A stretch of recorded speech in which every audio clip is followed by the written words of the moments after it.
Avant de réaliser le prélèvement, assurez-vous d'expliquer aux parents la nature de l'acte et ses objectifs. En cas de refus total de dépistage, des aides sont à votre disposition dans le guide du dépistage à destination des professionnels de santé. N'hésitez pas non plus à solliciter le pédiatre de la maternité pour qu'il puisse voir les parents et leur donner plus d'informations. Le remplissage de la partie buvard et des champs administratifs doit se faire en même temps, au chevet des parents et du bébé pour éviter toute erreur d'identification ou oubli de contact.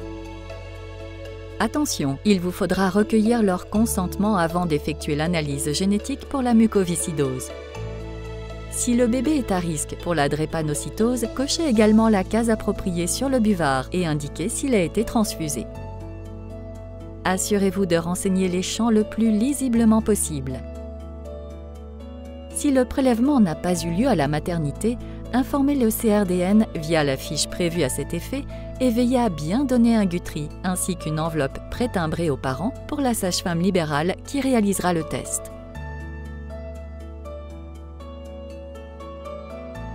Le moment du prélèvement arrive lorsque le bébé est à 48 heures de vie, pas avant ni trop longtemps après. La course contre la montre commence alors.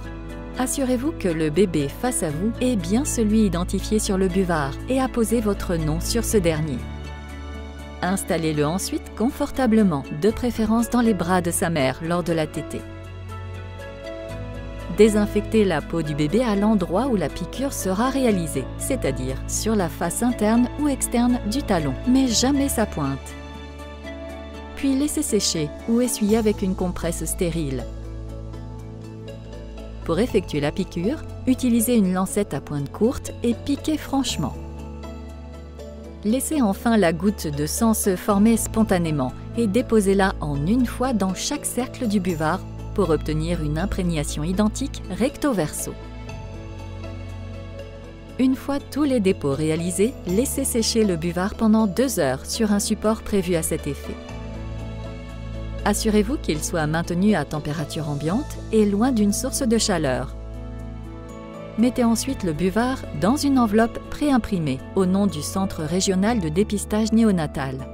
Attention, ne faites pas se chevaucher les tâches et placez maximum 6 buvards par enveloppe. Et pour finir, postez-la impérativement le jour même ou envoyez-la par navette. Si ces conditions ne sont pas respectées, le prélèvement sera inutilisable par le laboratoire et nécessitera de redemander un prélèvement aux parents. Or, tout retard dans la transmission d'un bon prélèvement peut entraîner un retard au dépistage et au traitement du bébé.